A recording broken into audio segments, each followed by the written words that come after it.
I'm Representative Brad Hawkins from the 12th Legislative District, which is Chelan County, Douglas County, part of Grant, and part of Okanagan County. So thank you all for coming out, and I mentioned this to most of the folks, but we had a list of mostly House members, both Republicans and Democrats, that wanted to come, but fortunately, Gerry and I were hoping we could make it here on time, which we did, but then right as we were about leaving the House chambers, they called us into caucus on bills that we're not going to be voting on today, but we're possibly going to be voting on Wednesday.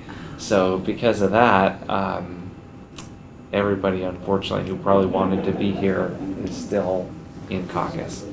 So, but anyway, Brad Hawkins, District 12, thank you for coming. My name is Michael Mann. I work for the LEAP Committee, which is a bicameral, bipartisan committee that serves the fiscal staffs of the legislature. And I'm Tom Jensen. I'm the administrator for the LEAP Committee. Bill Will from Washington Newspaper Publishers, also serve with Gerry on the board of the Washington Coalition for Open Government. I'm Daniel DeMann with the Sketch Valley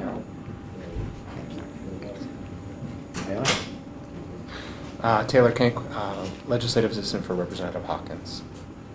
Nancy Amaday, Civic Engagement Project.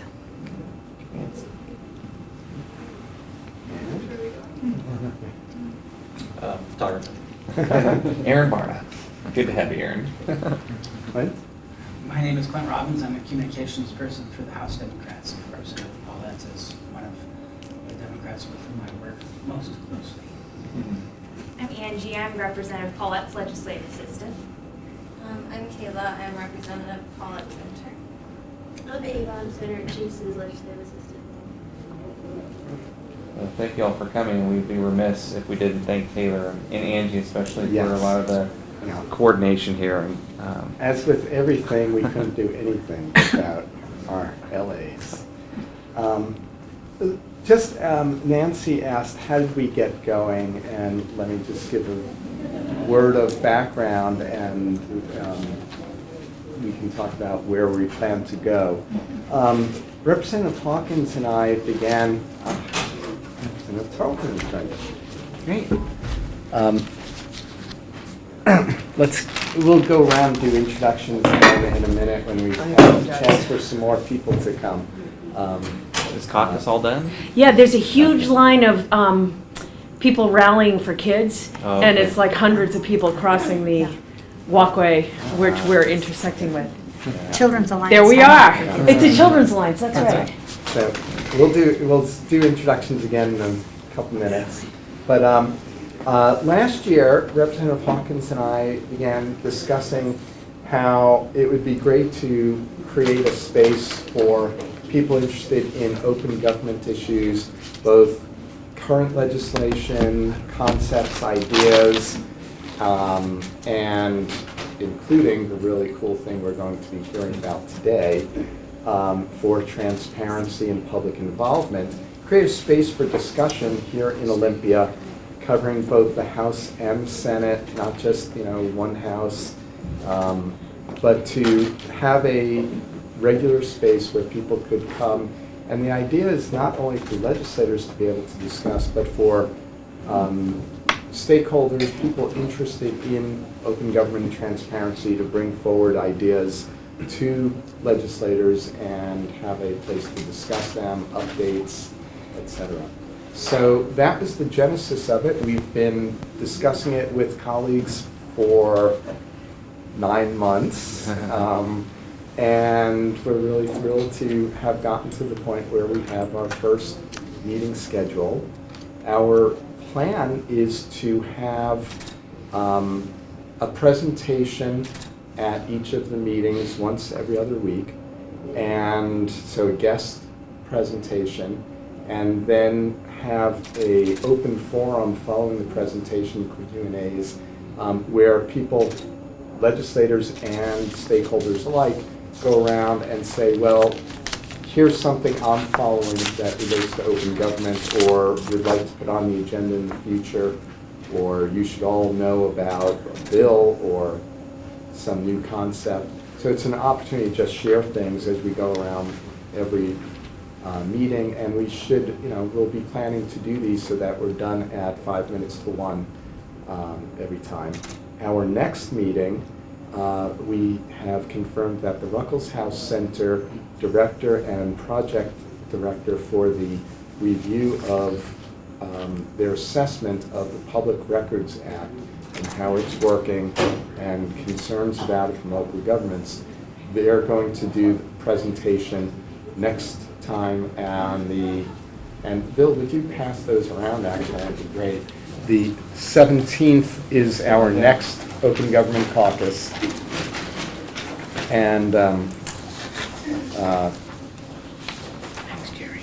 and that will be featured the Ruckelshaus Center. Brad, you wanna? Yeah, so today, February 3rd, February 17th, as Representative Pollet mentioned, and then we're looking at possibly March 3rd as the next one. I'll just take one. And so anyway, appreciate it. It's kind of informal, but an opportunity to have a program and then a bit of a roundtable discussion. I'm really honored that we have folks from the LEAP committee here kind of as our first program.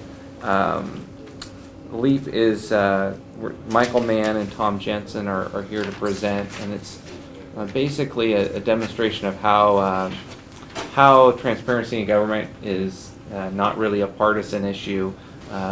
Two freshman legislators, Representative Richelli and myself, sponsored a bill last session. Representative Richelli is a Democrat from the Spokane area, District 3.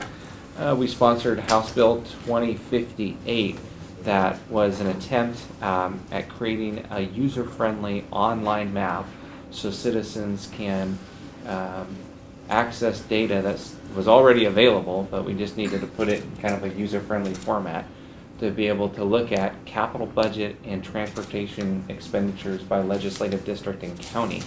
And so Representative Richelli and I sat down, we kind of worked on this idea, folks with capital budget staff. We reached out to the LEAP committee. They were great to work with. And the legislation went through just about all the twists and turns of a process. And it was very interesting, but the fact that we were two freshman legislators trying to navigate through the system, we kind of learned our way and worked together, he on the House and me with some of the Senate Republicans to kind of shepherd this bill all the way through the process. And it was my first prime-sponsored bill that was signed into law, and it instructed LEAP to work on this map and publish it, I think, by January of this year. But it's really neat, and they can describe a little bit of it to you, but I wanted to turn it over to Tom and Michael to do this presentation, and then afterwards, if you have any questions, we can answer them. Let's go around again and do introductions. Okay, Why don't you start Sure. again? Oh, okay. All of us? Yeah. So I'm Brad Hawkins, District 12, North Central Washington. Taylor Kank, Representative Hawkins, Legislative Assistant. Nancy Amadei, Civic Engagement Project. Mia Gregerson, 33rd Representative. Gail Tarleton, representing the 36th District, which is part of Seattle. Gerry Pollet, 46th District, Seattle, Vice President Kenmore. Michael Mann with the LEAP committee. And I'm Tom Jensen with the LEAP committee. I'm Brian Enzo with the Washington State Association of Counties. Conrad Edwards with Senator Pam Roach's office. Silver Joy Pratt with Senator Pam Roach's office. I'm sorry, which senator? Pam Roach. Oh, awesome. Ava Munson, Legislative Assistant to Senator Chase, 32nd District. Kayla, I'm Representative Paulette Center. Angie Weiss, Representative Paulette's LA. James Crandall, Staff Counsel for NCC Governance Committee. Mike Robbins, Democratic Caucus Staff Person. Nancy Kerr, Assistant Attorney General for Open Government. I'm Larry Shannon with the Washington State Association for Justice. Bill Will, Washington Newspaper Publishers Association. Daniel Dumais, Sketch Valley Herald. Well, again, welcome to our first Open Government Caucus. We appreciate, really, getting anyone together other than Brad and I thought might just be the two of us. So this is fabulous, and we know you're a little bit delayed by the announcement that we're going into caucus, but hopefully a few more people will join us. with that, do you want to introduce our guest presenters? Yeah, if Tom and Michael, you guys can take it away, that'd be great. Let's get the microphone a little bit over to you. Great. Well, thank you for inviting us and having the opportunity to share with you the work that we've done. As Representative Hawkins mentioned, House Bill 2058 passed last session, and the requirement was to have LEAP provide transportation and capital projects on an easy-to-use interactive map.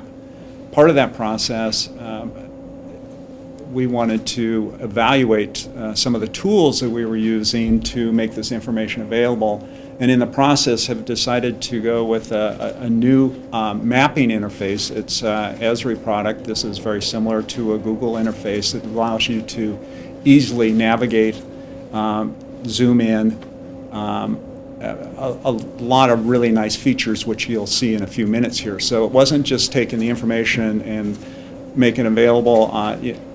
We provided new tools as well in this process. So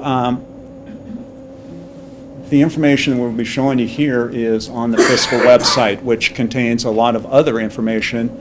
You can see that we have budget information, we have spending and revenues, staffing information, detailed K-12 information, and then this new area that we're going to be showing you right now, which is the mapping capability. We have a link here to other resources that fiscal-related resources. So with that, Is this fiscal.law.gov? I wanted to make sure I'm reading that right. Okay. It is. Really good, Gail. I can see I that. can barely see it, You get the award. but it's a really important link.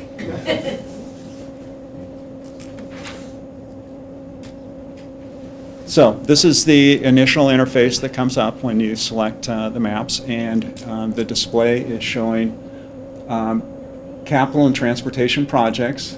We have a legend down here. The blue dots are your transportation projects. We have capital projects at a couple different levels. They budget some at a project level, some at a sub-project level, depending on the type of information that's being displayed, and we've distinguished that just with a solid dot versus a dot with a dot within the symbol. The bill required that we be able to display information by county, which are the default lines here, or legislative district. By selecting that, it automatically changes the map to legislative districts. You have the ability to zoom in to a particular county by using a drop-down list. So if we wanted to go to Chelan, it zeroes in there. You could actually type in a location. You could type in your address, a city, a zip code, and it would zoom to that particular location. Once you're in here, you have the ability to navigate with the mouse. I can double-click to zoom in further. That's a beautiful county. That is great. Yeah, isn't that nice? I hope that's It's my yours, home county. isn't it? Yeah, it is. But I it's was the center wondering of the if you state. did that so- intentionally. I was going to say, I what's don't on Brad's county? He is on the LEAP committee. So I can drag this around, I can move it. Again, you can zoom in by double clicking. We have the little scroll bar here that allows you to zoom in. I can selectively display both types of projects, or if I just wanted to look at transportation projects.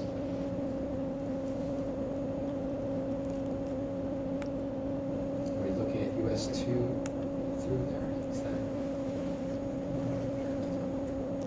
Yeah, right through here.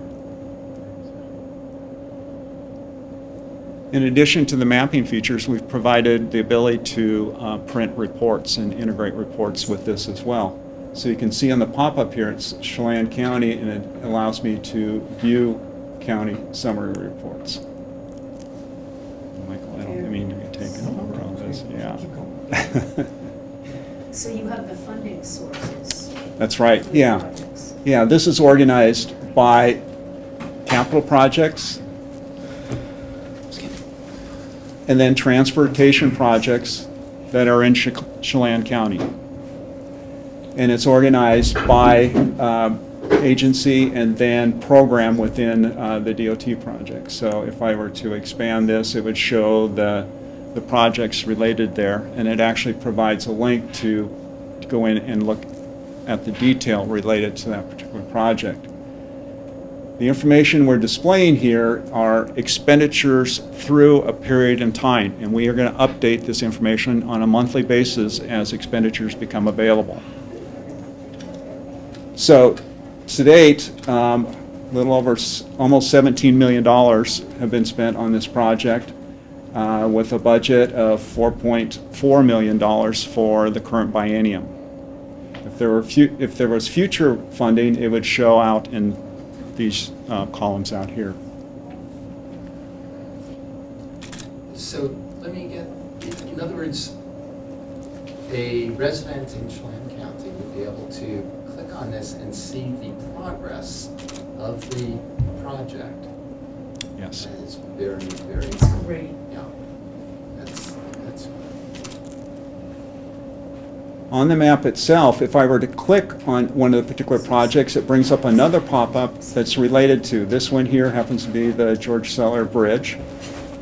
It gives some basic information about the project that you're looking at, as well as the ability to then print a detailed report associated with that project. Again, showing similar information on the county-wide report, but this is specific to this particular project here.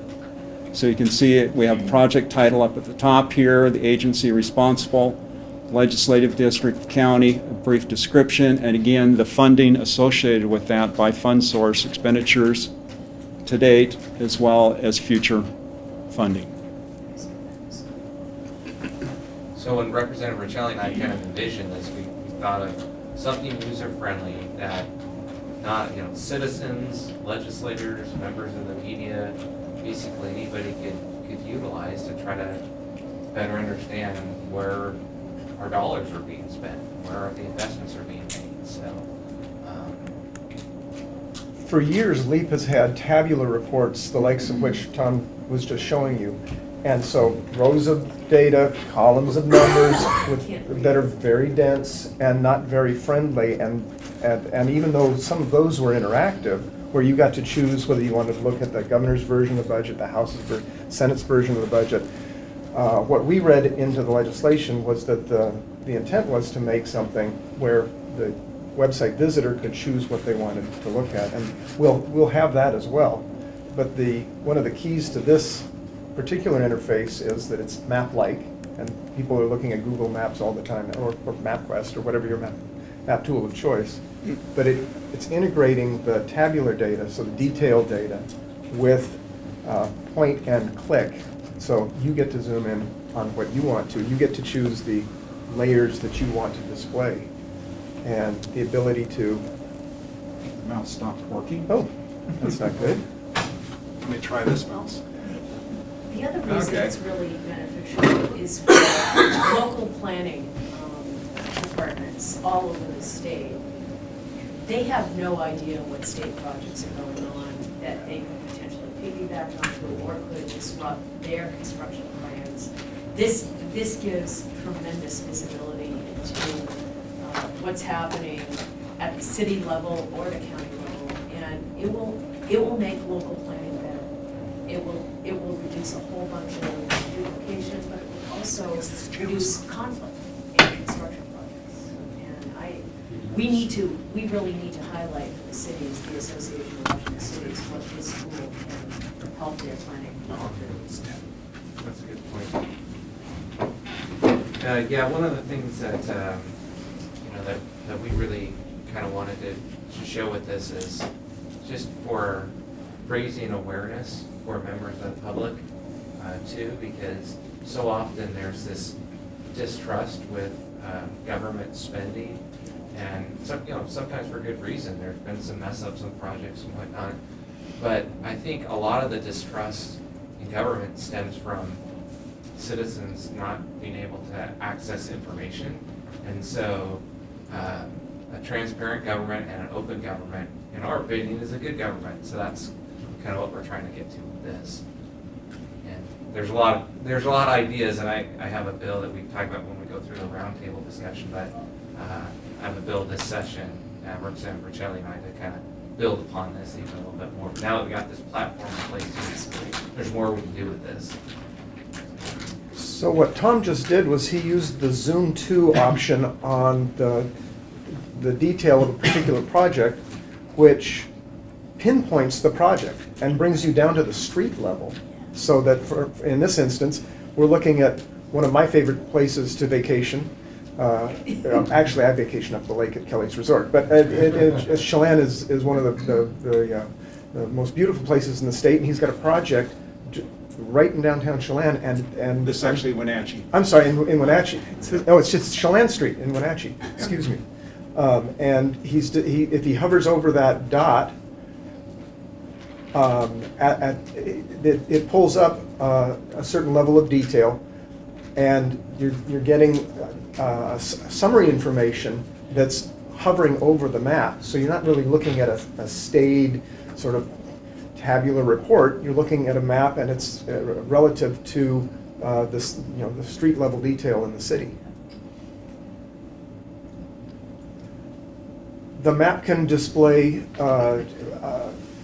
different base maps. That means the underlying map. So Tom can change that to any one of 10 different views. There's an aerial. So you might be familiar with this function from other map products, and you can move around and actually see the infrastructure that's sitting there. So the ability to change the underlying map so that it's not simply the roads and streets that you see on a folding map, but the actual aerial. And Tom can zoom in or zoom out to whatever level that he chooses. It was suggested at one of the recent LEAP committee meetings by, and I don't remember which members suggested it, but that other potential layers would be useful. Freight corridors was one that was mentioned, not unexpectedly with the interest in transportation projects. And clicking the freight corridors overlays it with two different colors of an overlay. It's kind of difficult to see with that particular base map, but if Tom goes back to the base map that is the default base map, or one of the, in this case he's changed to topographic, the yellow and the red really stand out. And we've got 3 different other layers, don't we, Tom? We do. We've got the freight corridors because LEAP committee members asked for it. We've also got railroads and city boundaries. What does LEAP stand for? I'm sorry, but I may have missed that. It's the Legislative Evaluation and Accountability Program. It's a bicameral, bipartisan committee of the legislature created in 1977 to be an independent resource for technology and analytic capacity that the legislature made to not be dependent on the executive branch. Representative Riccelli and I specifically requested to serve on this committee, and it could be something for those of us who are I didn't know how it interested. differed from JLARC, and now I do. We're more technical, they're more auditing. Analytic, and the analytics. And we serve all the fiscal staffs of the legislature and other interests as legislation is passed.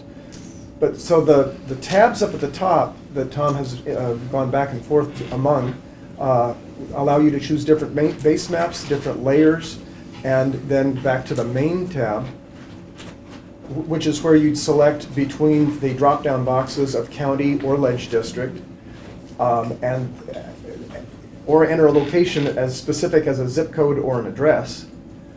And those are the circles are called radio buttons, and you can select among your project types. Or if you want to start over, you click refresh, the view refresh map up at the top, and you go back to the statewide view, and you've got all of those projects again. And it will the default for the map is to show both capital and transportation projects. But if Tom clicks on the radio button for capital, it'll display just the capital projects and sub-projects. If he clicks on transportation, then the blue dots come up, and he can go back to all projects as well. Can you take us through a capital sub-project in Chelan County and see that data? There is one. In which county did you Well, say? I mean, whatever. Let's pick Spokane? Spokane for Okay. Representative Rochelle. No. And what was interesting too, while they're going here, we looked at trying to drill this down to legislative district, county, and city, but it was a little cumbersome and difficult, and potentially a bit of cost involved in getting it down to the city level. Because some of the projects, don't know city boundaries necessarily, so. And I'd be remiss if I didn't make the point that working with these data is a struggle, and they don't come over clean. Probably half of the effort, or if not more than half the effort, is scrubbing the data, trying to ensure its validity, verifying whether the attachment of the legislative district data or the geographic assignment of latitude and longitude, did they place it in the right counties when there were multiple counties assigned to the data? And this is something that we work closely with the fiscal staffs of the Senate Ways and Means and the House Capital Committee. I know that House Capital Committee staff have been thrilled to be able to refer members, constituents, inquiries from abroad to a mapping tool where all you have to do is click on a selection for a city or a county, county or a ledge district. But the city overlay on the layers gets a part of that. The request was to look at a sub-project in the Spokane County, and Tom's brought up a minor works, Campbell House Preservation, for the Eastern Washington State Historical Society. And again, the first thing you see when you click on that is a pop-up that gives you some summary data. Anything that's underlined in blue is the ability to hyperlink to either a project detail or a zoom to greater pinpointing the project. And so if Tom clicks on that View Project Details report, it brings up one of those staid old tabular type reports, but this one has a little bit more information. And it's Spokane. Hey, And just like that. Just on time, right on time. Yeah, it doesn't show a picture of your house. Not on this one, but if we want to zoom in back from the map with enough navigation from the representative, I suspect we could get there. Okay. We decided to go for a capital project in your neighborhood. All right. Yeah, we're doing Bush Lake County. And I just want to highlight how relieved I am to hear how you're scrubbing the data. I completely appreciate how important it is to get it right, because there is an opposite effect of what Representative Hawkins mentioned. If we posted a lot of data that then had to be changed over and over again because we weren't really scrubbing it, that creates more distrust. It's as if they can't have confidence in what we're doing because we keep changing the playing field. So getting it right as much as we can the first time is really important. And you're updating every month. That's amazing. Well, as a matter of fact, we continue to scrub the data. I'm not going to guarantee the accuracy of any of this because we're not the source of the data. We're getting it from other sources, but we're continually examining, reconfirming. We get members, aides that call us up and say, Vancouver isn't Chelan County. And we're meeting with DOT staff on Thursday to share with them the work that we've done here and point out that we need help with project locations. They have that information. They've provided some of the layers that we showed here. They provided the railroads and the freight corridor layers. So we weren't duplicating, we're just tapping into other sources of information that are available. While we have the chance, I'd just like to thank Representative Carlisle and Richelli for joining us. Really appreciate it. Appreciate your interest in transparency in government as well. So.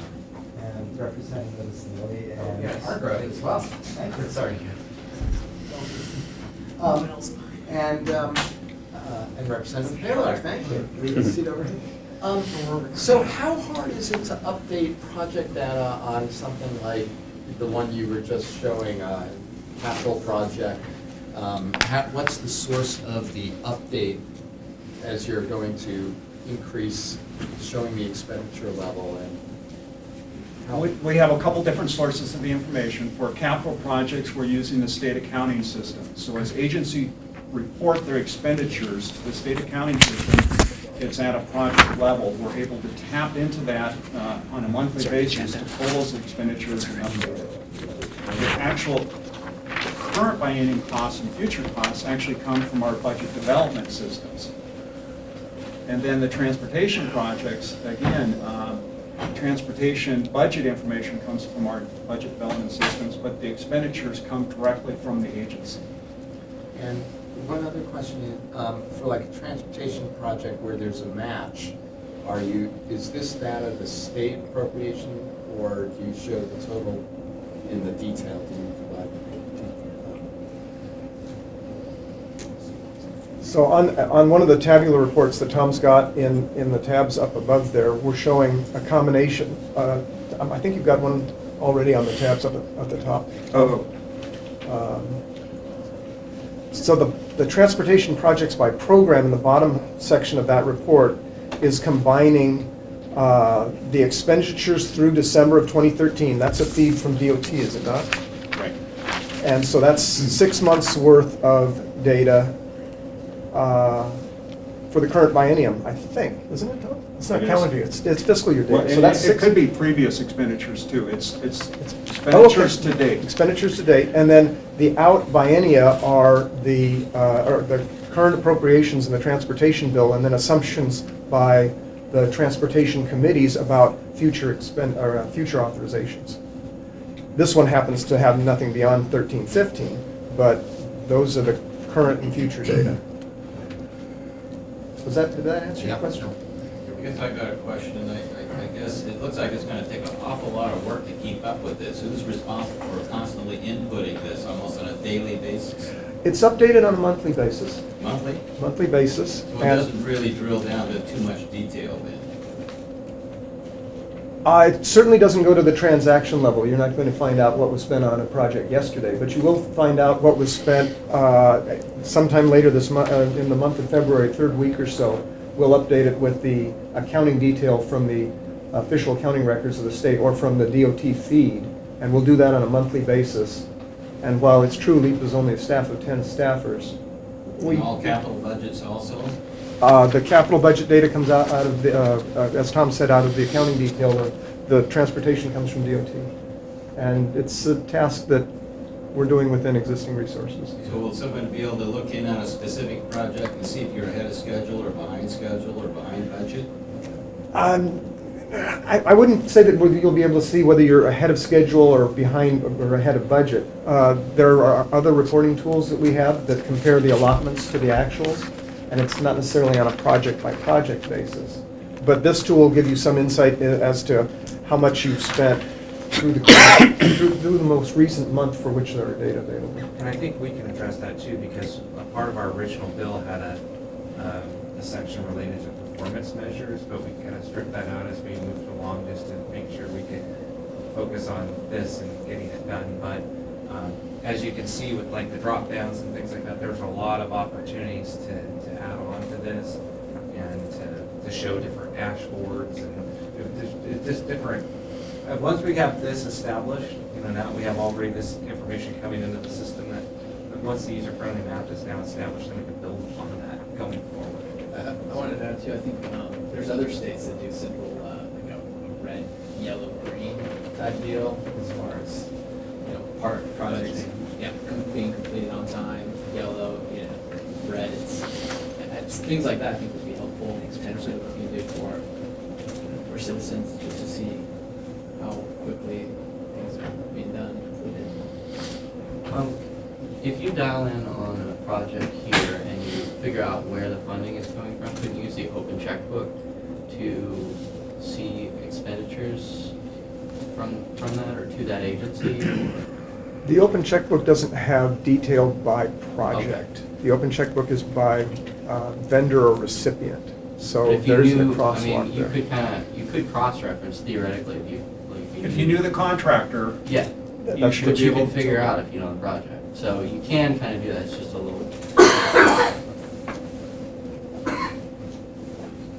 Anything you'd like to add about the future of this in terms of projects? I just, think that, again, as we've talked a lot, we're the technology state. We should be leading the way and open transparency online. And so some of my frustration came as I was a staffer prior, and it was hard enough to navigate as a staffer. At best, it was being used by a tool by few who knew how to navigate it. And I think we need to make sure that we're doing it. And that's where the be able to navigate it, ease of navigation came through, is that we want citizens to be able to use online. And if members and staff are having difficulties, how are we expecting taxpayers to go on? So I think this is a good move forward, but I think this could be a great building block, and I'm excited that it's a piece of the Open Government Caucus, and I think there's a lot of opportunity to going forward. So with that, just for the sake of keeping us all on time, I really appreciate LEAP, and feel free to contact them anytime if you have follow-up questions about this. And while we have a lot of the legislators here as well, perhaps Gerry, now would be a good time to go around for kind of open roundtable. Again, thank you for... Yeah, thank you. So our hope is that every other week when we get together, we would go around legislators and members of the public present who have anything you'd like to suggest as upcoming agendas, items for discussion, bills that relate to open government that you want to alert because you love them, want them to give you help, or hate them, or just anything that relates to transparency and open government, and not just in the legislature, but in terms of government overall. People have things coming up, and for instance, to say coming up next, our next meeting on the 17th at noon, we'll have the Ruckels House Center, and many people remember last year we had quite a go with different views on the status of the Public Records Act and whether or not there were burdensome, harassing requests from members of the public and questions about enjoining people. And the result was a study by the Ruckels House Center, an assessment of from different stakeholders, from the counties, the cities, legislators, other stakeholders, media. And so they will come and present their assessment and including their recommendations for moving forward on the 17th. And so that will be a really good discussion, I think, and of very high interest and visibility. And Representative Carlisle, you have something you'd like to put on the table for us? I do. I have two bills I would love to discuss with you. House Bill 2201 and House Bill 2202. Starting with 2201, I've got 10 copies of a one-pager, or a couple of pagers. The level of transparency that Washington has in our campaign disclosure laws and in our finance, if you go to fiscal.wa.gov, if you go to Access Washington, if you go to data.wa.gov, is based in part on the data.gov website at the national level that has really been transformational under the executive order that was listed to have an online searchable default of open, so that information is open. We know Washington State's history in this area. When it comes to tax policy, Washington State is in the lower quadrant of quality of public disclosure of tax policy. We have 650 tax exemptions, preferential rates, and credits. Less than 5% of those are publicly disclosed with respect to the value of a tax preference. As chair of the Finance Committee, I have under statute the unlimited access to confidential data with respect to taxpayer information. I believe that we've reached a tipping point where it is unacceptable that legislators should write bills, draft bills, amend bills, speak in favor and against bills, and vote for bills without the context of the value of a tax preference.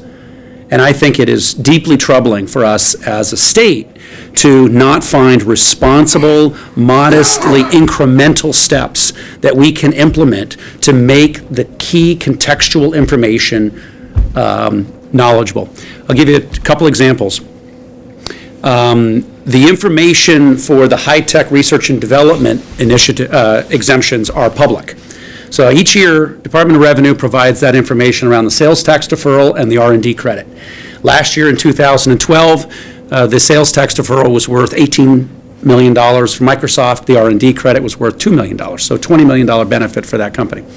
The next closest entity was the University of Washington, about $4.5 million, and rapid descent from there even further. So Google received about $280,000 in taxpayer value in the sales tax deferral, or in the R&D credit. Yahoo, about $240,000. The list goes on and on. Battelle, lots and lots of entities, and all that's public information since 1994. And that public conversation since 1994 has been very robust about the value of that. We're facing a decision now about whether to reauthorize that particular exemption. The problem for the public, and I believe for all of us, is that there's no context. Is that a little bit of money relative to the overall tax contribution of all of those companies? Is that a medium amount of money, or is that a substantial amount of money? Is there any causational relationship between the value of those preferences and the economic activity that those industries and those companies are arguing for? I'm arguing that only public disclosure of the value of a preference in all of the areas of the category of economic development, which are those 32 exemptions, preferential rates, and credits that we try to move in place, should be public. So, all right, so let me go into very quick. So 2201. We need to make sure we get. Okay, I apologize. So 2201, I'm working on a substitute to try to mitigate some of the concerns around public disclosure. The issue around public disclosure for publicly held companies, in my view, should mirror the SEC at the federal level, but at the state level. And then the second bill is 2202. I apologize, that's an open data bill that creates a default to open, which would basically support fiscal.wa.gov on steroids and data.gov based upon the data.gov model. So I apologize. I thought there was an opportunity to talk about the bills in more detail. Sorry about that. Just running late because of the Okay, caucuses. but I would ask for your analysis of those bills and appreciate your consideration. Sorry for the confusion about time. I'm sorry, I just want to make sure. Yep, everyone no, I understands. apologize. From Senator Rhodes, do we have anything? Oh, no, we're just here to observe. Okay. Appreciate you coming. Thank you. Bill? I have a couple of bills. So the first one is sort of, it builds upon this, and Representative Rochelle and I are co-sponsoring this one. It's 2104, and it's related to putting state contracts online that are related to any of these, that are associated with any of these projects. Has a hearing Wednesday in Government Operations and Elections Committee. So basically where we saw there was that menu where you can drop down and click on a hyperlink. The idea would be if there was a state contract, that would be posted as a hyperlink to a PDF. Also have a bill 2105 related to public agencies posting agendas online. That bill has been pulled from the rules committee, and hopefully we'll get a floor vote sometime this week or next. Just really briefly, mine, I don't have any legislation pending except for working with Brad on some additional stuff. But I would say I'd like to see us discuss a tool for online education where folks could, see how you actually could track a bill, because a lot of folks don't realize the information that's out there. So talking about these resources, talking about what websites to go to, how do you follow the bill through the process, and I think we can put something together very quickly to be like a 15-minute little, here's how you track stuff online. It'd be nice as a future thing, have TDW come with their meetings. Real quickly, it's not my bill, but it's on Zyger's bill, and I don't know if you remember, but it does deal with open government as far as tracking the costs for our state universities. And I know we're putting into them and how we're spending it. It's a very good bill, and I think we're going to be executing that on education. Oh, I'm sorry, no, Thank you so much. So, for me, I'm very supportive of all this work, and I'd love to be able to help provide a lens at any point in time in regards to how the cities can be involved in any of this, because as you know, the Ruckle House Center report is going to be very interesting for us as a city, we're in the city lens, and how we can continue to move forward and be protected. And so I guess I finish up by asking, can that report be sent out early prior to? Great point. I will do that. Thank you. And we're sending around an email list, so please make sure you're on move it. it along. And Angie and Taylor will be sending out emails with updates, so we'll do that. That was a good idea. Thanks. Okay, I don't have any legislation pending. I'm going to throw out one of my continuing concerns, and that's the abuse of the Open Records Act. And because there's some times when that can occur, and I'm really looking forward to the Ruckle House reports. I hope it addresses that. In those minority or very small times when they're truly abused, I think we need to have a check and balance on a pathway through that somehow. We've got to reach that. Because there's a huge cost to counties and cities and boards and so forth, the little guys, if we don't address that. I'm hoping that this will be a forum for those discussions where we haven't had that. My interest is a little different. It's not so much transparency in the state as it is in our process here. When my class of 20, as freshmen came in here, half Republican, half Democrat, and we vowed we were going to be transparent, bipartisan, and so on. And then, and I was new to this, and that we separated into caucuses, made all our decisions, all in our caucus, and then we came back that we voted. I was like, what is this? It was a shock to me, honestly. So after I'd seen this working for a while, I called to my father, who's a state senator in Montana, and I explained what's going on here, and he said, no, we don't do it that way. We go many days without a caucus, and so on. And so I go, well, this is messed up. I think there's a tendency for us to think this is the way it's always been and so on. I don't think so. I think it's developed over time, and it's frustrating because, for example, we got out of committee the other day right after a vote, and I heard Republican and Democrat talking to each other who had voted opposite on this bill, and one said, I voted this way, this reason, and the other one said, well, you know such and such. No, I didn't know that, because it was only talked about in that caucus. So, I mean, I'm not kidding. If there ever comes a day when I'm chair of a committee, I think I'd like to have almost entirely open caucuses, where you actually just sit and talk. It's all work sessions. Not afraid of the cameras, that kind of stuff. You temper your words a little bit, but you can still have the open discussion and make for better legislation. That's my big issue I'd like to fix. Right, good discussion. Well, I think this would be a great forum for things like that. All right? I would pass, other than I guess I will add one comment to Representative Wheeler's comment. We're a big fan and interest in full disclosure. I sit on the board for Washington Coalition for Open Government, and I'm a big fan. I had opportunity to look at what's going to be described as abusive requests, and I struggled with ideas on how you might try and target those people without going after that broader class of legitimate requests. And I'm concerned that at some point, those of us who use open records are going to see draconian changes because of these small requests that we can't figure out how to get a handle on them. So I share that concern. I wish I had better answers. I'm relying on better minds than mine to come up with those, but I certainly think it's worth discussing with all the advocate groups too. Nancy, would you introduce again your special role with the Attorney General's office? Sure. I'm Nancy Creer. I'm the Assistant Attorney General for Open Government at the AG's office. Started in that position December 9th.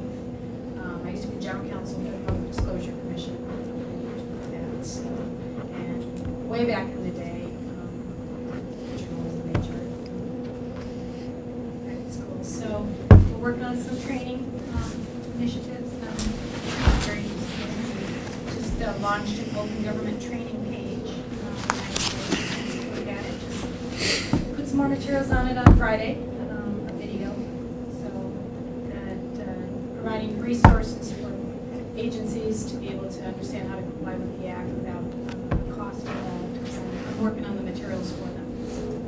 And the request bill on the House side is 2121, and I forget the Senate number. But it ensures that there be training for instance, the fire protection district board member who gets sworn in and discovers that they actually have to meet in public, or that their emails about fire district are open records. So that's moving. It's in the House, it's in the rules.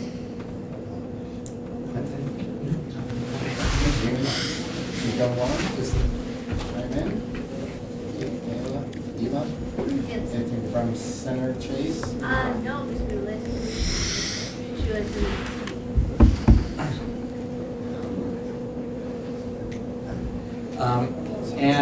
I know Senator Roach and I have both different versions of a constitutional amendment to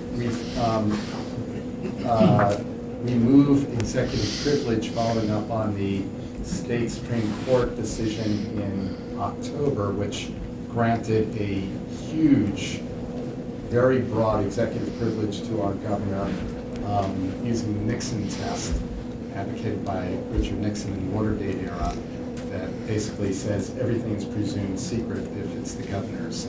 And I'm not sure where that is in the Senate, and we're looking to see if we have a hearing on it in the House. And my hope is that we'll be able to follow up on these discussions, have updates. We're short for time because of the caucus today. So we'll be able to, the idea is to come back and we'll be able to update these. We'll have some notes and send out to the other people who are interested. For instance, Representative Carlisle's summary here of what we're looking and following up on. Okay? Thanks Thank you, everybody for everyone. coming. Mark your calendars, February 17th. Thank you.